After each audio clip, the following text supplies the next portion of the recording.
O'zbekiston prezidenti Shavkat Mirziyoyev nega Yaponiyaga tashrif buyurdi?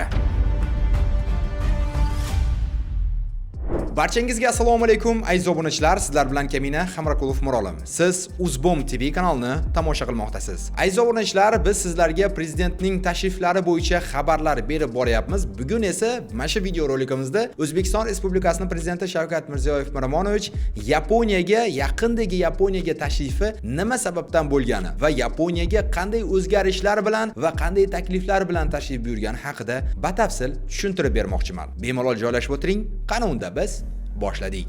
Prezident Shavkat Mirziyoyev Miromonovich Yaponiyaning bosh vaziri Sanae Takaichi taklifiga binoan 18-dekabrdan 20-dekabr kunlari rasmiy tashrif bilan Yaponiyaga boradi. Haneda xalqaro aeroportida prezidentni Yaponiya ichki ishlar vaziri va kommunikatsiyalar vaziri Yoshimasa Hayashi hamda boshqa rasmiy shaxslar kutib oldi. Shu bilan birgalikda rasmiy tashrif bilan Tokio shahriga kelgan prezident Shavkat Mirziyoyevni Yaponiyada mehnat qilayotgan va tahsil olayotgan vatandoshlarimiz qizg'in kutib oldi. Qaysi davlatga borsam, farzandlarimni, o'zimni fuqarolarimni ko'rib, kuch olaman, qudrat olaman. Tashrifimiz samarali bo'lishini tilaymiz.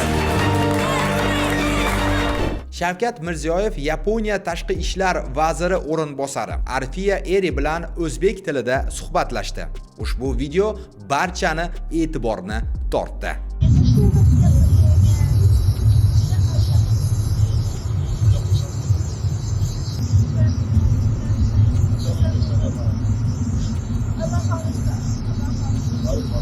O'zbekiston prezidenti bilan Markaziy Osiyo plus Yaponiya muloqoti davlat rahbarlarini birinchi sammitida ishtirok etish oldidan Tokioda bir qator oliy darajadagi uchrashuvlar va tadbirlar o'tkazildi. Jumladan Mirziyoyev 19-dekabr kuni imperator Naruhito bilan uchrashdi. Suhbat davomida ta'limga oid masalalar muhokama qilindi. Uchrashuv yakunida Mirziyoyev Naruhitoni O'zbekistonga taklif qildi. Nima deb o'ylaysiz? Naruhito O'zbekistonga tashrif buyuradimi? Kommentarda izohlarda yozishingiz mumkin. Shuningdek, Yaponiya parlament vakillari, vazirlar, biznes va yirik korporatsiyalar vakillari bilan alohida uchrashuv o'tkazildi.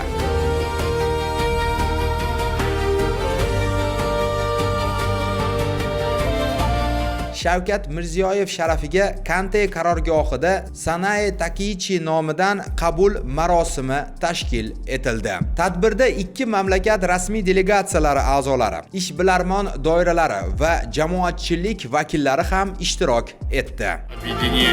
Ваше присутствие сегодня является наглядным подтверждением высокого уровня доверия. 20-dekabr kuni O'zbekiston Respublikasi prezidenti Shavkat Mirziyoyev Tokio shahrida bo'lib o'tgan Markaziy Osiyo plus Yaponiya muloqotini birinchi sammitida ishtirok etib, mintaqaviy hamkorlikni yangi bosqichga olib chiqishga qaratilgan qator muhim tashabbuslarni ilgari surdi.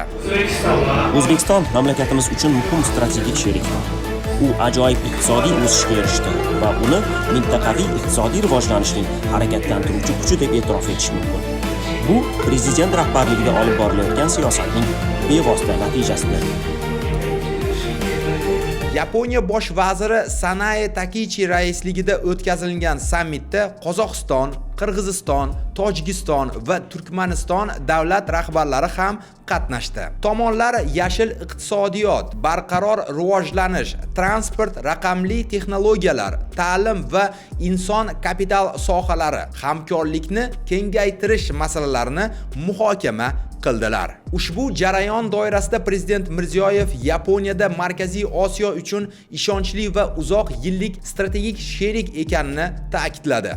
Markaziy Osiyo Yaponiya 2040 hamkorlik strategiyasini ishlab chiqishni taklif qildi. Shuningdek, sammitlarni har 2 yilda bir marotaba davlat rahbarlari darajasida o'tkazish va navbatdagi uchrashuvni O'zbekistonda tashkil etishga tayyorligini bildirdi. Nutqda infratuzilma va sanoatni rivojlantirish bo'yicha investitsiya jamg'armasini ta'sis etish, raqamli hab yaratish, yashil energetika, transport va logistika loyihalarini Yaponiya texnologiyalarini jalb etish tashabbuslarini ham ilgari surildi. Shu bilan birgalikda Yaponiya kompaniyalari tomonidan O'zbekistonda ikkita quyosh elektr stansiyasi qurilishi, Toyota Susho ishtirokida axborot texnologiyalari infratuzilmasini modernizatsiya qilinishi, ko'p tarmoqli tibbiyot markazini tashkil etishni ta'kidladi. Sammit yakunida tomonlar o'rtasida hamkorlikni yanada mustahkamlashishga qaratilgan Tokio delegatsiyasi qabul qilindi.